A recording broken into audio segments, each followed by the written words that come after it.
안녕하세요. 요양맨의 모닝 브리핑입니다. 주요 종목 움직임과 매크로 상황 요약하겠습니다.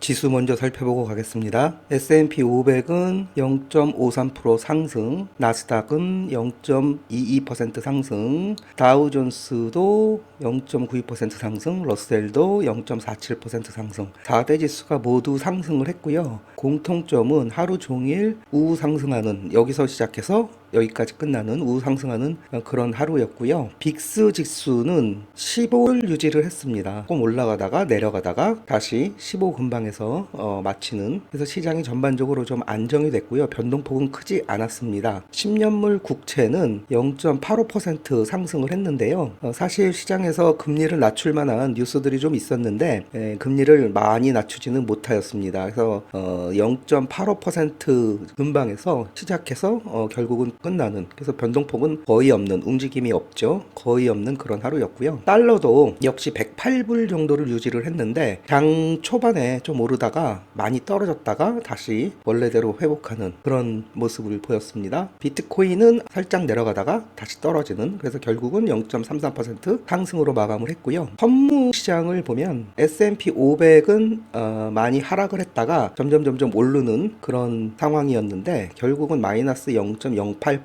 하락으로 진행 중입니다. 다우 선물도 0.14% 하락으로 진행이 되는데 많이 떨어졌다가 그나마 이제 회복을 하는 그런 상황입니다. CNN의 Fear and Greed 인덱스는 드디어 이제 중립 구간 뉴트럴로 진입을 했습니다. 뭐 한 열흘 전까지만 해도 이 정도 익스트림 피어 근방인 피어에 위치해 있다가 지난 일주일 동안 주식시장이 많이 상승을 했죠. 그래서 현재 중립 의견. 그래서 RSI 지표를 보면은 아직 중립 쪽으로 많이 유지가 돼 있어서 좀 더 오를 여지가 있는데, 그렇게 되면 바늘은 함역 구간 쪽으로 진행될 것 같습니다. 어제 하루 가장 뜨거웠던 뉴스는 사실 이 뉴스인데요. 지금 스위스에서 다보스 포럼이 열리고 있잖아요. 그래서 트럼프 대통령이 영상으로 연설을 했는데 내용이 이렇습니다. 오펙 국가들은 기름값을 내려야 하고 미국의 연준도 금리를 내려야 한다. 그리고 전 세계에서 금리를 내려가야지 경제가 사니까, 이런 발언을 했고요. 이 발언 때문에 오일 가격, 미국의 오일 가격이 좀 안정이 됐고 금리가 하락해서 출발하는 그런 효과를 좀 주었습니다. 또 두 번째로 이제 이런 멘트를 했는데요. 지금 유럽이 미국의 빅텍들을 많이 규제하잖아요. 그래서 여러 가지 조사를 하면서 범칙금인가요? 아니죠. 벌금, 과징금 이런 것들을 부과를 하고 있는데, 트럼프는 이런 미국의 빅텍들을 제재하는 게 너희들 우리 기업에 세금을 매기는 거다, 그러지 말라, 이렇게 얘기를 했습니다. 사실 유럽 입장에서는 이게 일종의 협박으로 들릴 수 있죠. 그 이유가 지금 트럼프가 중국이나 멕시코, 카나다에 관세를 올리겠다라고 이미 이야기를 했고, 그 다음 타자는 이제 유럽이다, 이런 관측이 있기 때문에 유럽 쪽에서는 조금 불안을 느끼고 있을 겁니다. 이 덕분에 그동안 애플이 많이 떨어졌었는데 하락을 좀 멈추는 그런 계기가 됐습니다. 여하튼 간에 바이든이 대선에서 패배했던 원인을 많은 분석가들이 결국은 인플레이션 잡는데 실패를 했기 때문이다, 이렇게 하고 있잖아요. 누구보다도 트럼프는 이걸 잘 알고 있겠죠. 그래서 선거 중에도 기름값을 잡겠다, 물가를 잡겠다, 이거 아니면은 미국의 미래는 없다, 이런 멘트들을 많이 했고 결국에는 대선 승리해서 지금 대통령이 됐는데, 지금 그런 공약들을 말과 행동으로 실천하고 있는 그런 단계가 서서히 드러나고 있다. 그래서 이제 미국 시장에서는 트럼프가 시장을 안정시키고 인플레이션을 억제하겠다, 이런 기대를 하고 있는 상황입니다. 그래서 일부 기관에서는 올해 말에 금리가 4.25%까지 떨어지지 않을까? 그런 예측도 지금 많이 나오고 있는 상황이죠. 올해 할해는 금리가 떨어지고 주가는 오를 거다, 예측들을 하고 있는데, 대통령 첫 해에는 주가가 많이 오른다니까 그런 데이터의 영향으로 올해 좋은 기대를 한번 해보겠습니다. 트럼프의 이런 발언들 때문에 금리를 6월에 첫 번째 내릴 거다라는 전망이 우세적이잖아요. 근데 이 시기가 앞으로 당겨질 수도 있겠다, 이런 전망들이 나오고 있습니다. 그 이유는 트럼프의 발언이나 행동들 때문에 전 세계적으로 오일 가격이 하락하지 않을까? 오펙에서도 오일 가격을 낮추고 미국에서도 석유 채굴을 많이 하면 오일 가격이 떨어지겠죠. 그런 전망이 있고, 그러다 보니까 가격이 인하되고 물가가 내려가고 인플레이션 우려가 덜어지고, 그렇게 되면은 금리 인하할 수 있는 여지가 생기니까 연준에서도 금리를 내려야 한다, 이런 주장들이 나오고 있는 거고요. 그러다 보니까 시기는 6월보다 좀 앞당겨질 수 있겠다, 이런 예상이 지금 나오고 있습니다. 여튼 다음 주 중요한데요. 다음 주에 중요한 이슈들이 많은데 29일날 일단은 연준 회의가 있죠. 여기서 금리를 일단은 동결할 것이다 라는 게 뭐 거의 대부분 90% 이상 예상인데, 금리 인하는 없겠지만 트럼프의 어떤 이런 그 행동들 때문에 연준에서 향후에 어떤 정책을 취할 거다라는 스피치가 나올 텐데, 그 부분이 더 중요할 것 같아요. 참고적으로 말씀을 드리면 패드워치에서 이 숫자들을 이 예측치를 발표를 하는데, 그 CME라는 곳은 세계 최대의 파생 상품 거래소고요. 패드워치는 CME에서 앞으로 연방준비제도의 금리가 어떻게 변화를 할 거냐, 이거를 이제 모델링해서 시뮬레이션하는 도구입니다. 그 도구를 보면 이제 매월 금리를 인상할지 인하할지 그런 어떤 그 확률, 그다음에 1년에 몇 번을 할지 이런 확률들을 볼 수 있는 그런 도구라고 볼 수 있죠. 예, 참고하시기 바랍니다. 어제 실업 청구 지수가 나왔습니다. 아시다시피 그 고용 관련된 실업 청구 지수는 금리에 영향을 많이 주죠. 어저께 Initial Jobless Claim, 그 다음에 Continuing Jobless Claim 두 가지가 나왔는데, 첫 번째 실업수당을 청구한 건수, 그 다음에 요거는 계속해서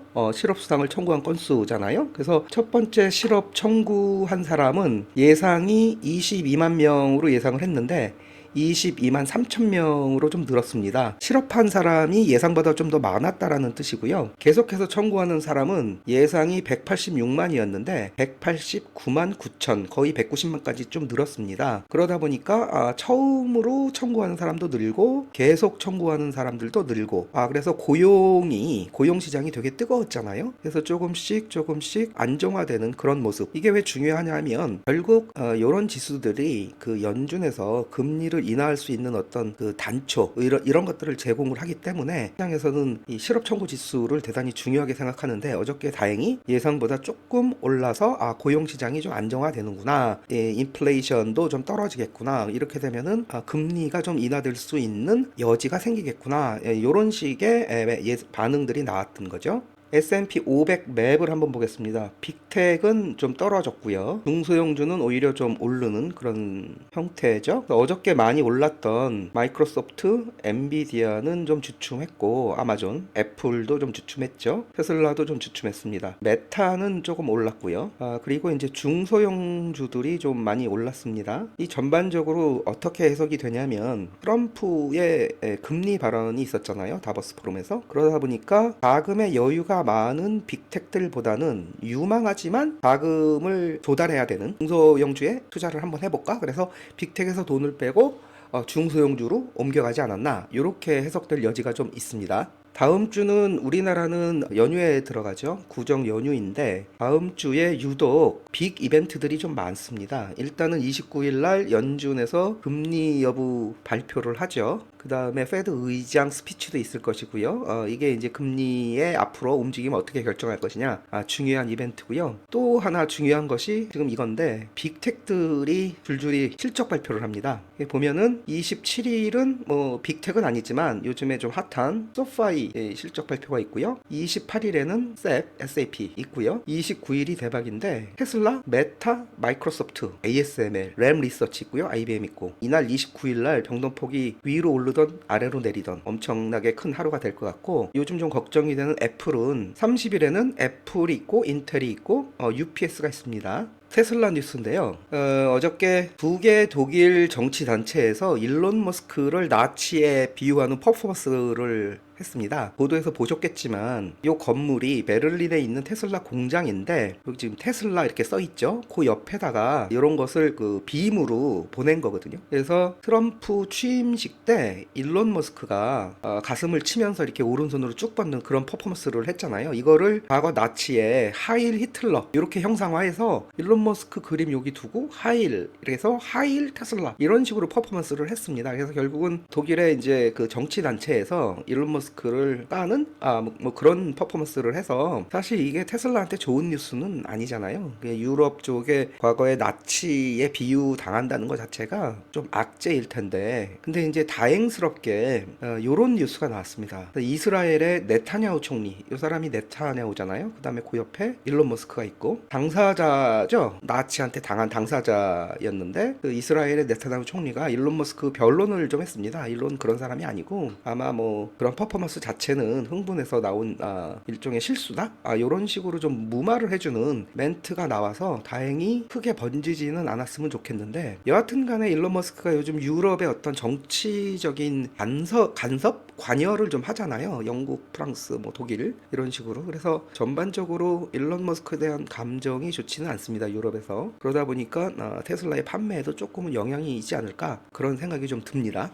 또 하나 테슬라 뉴스인데요. 지금 모델 Y가 나왔죠. 코드명이 주니퍼. 드디어 주니퍼의 전시 모델이 중국 내 전시장에 도착을 했다고 합니다. 그래서 지금 알려진 소식은 중국 예약 판매가 벌써 열흘 만에 10만 대를 넘어섰다고 하는데요. 곧 인도가 시작될 것 같고, 아시다시피 모델 Y가 전 세계 베스트셀러 1위잖아요. 이 업적을 계속 주니퍼가 달성해 나갈지 좀 기대를 많이 해봅니다. 더군다나 모델 Q, 저가 모델이죠. 모델 Q가 만약에 나온다면 사실 언제 나오냐가 중요하는데 나오긴 나온다고 하고, 판매량, 인도량 뭐 이런 쪽에 긍정적인 플러스를 해줄 것으로 생각을 해서 좀 기대를 하고 있습니다. 그 외 소식 한번 정리해 보겠습니다. 어저께 스타게이트 이슈로 많이 올랐었죠.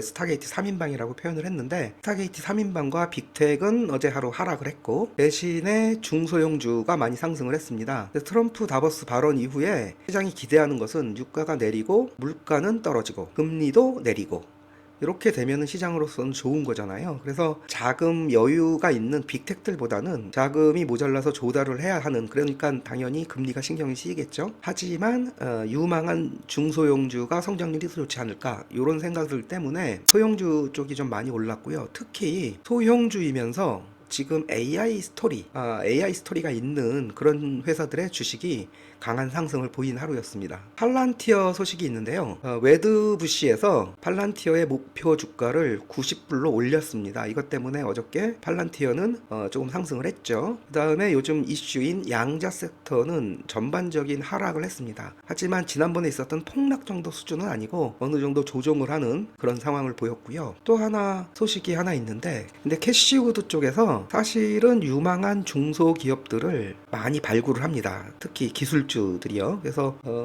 캐시우드가 최근에 템퍼스 AI를 60만 주 주식을 매수를 했다고 합니다. 이것 때문에 최근 템퍼스 AI 주가가 매우 강한 흐름을 보이고 있고요. 또 하나 오늘 중요한 소식은 일본 중앙은행에서 오늘 금리 인상을 발표할지, 이 부분에 대해서 촉각을 곤두세우고 있는데요. 작년 8월 초였죠.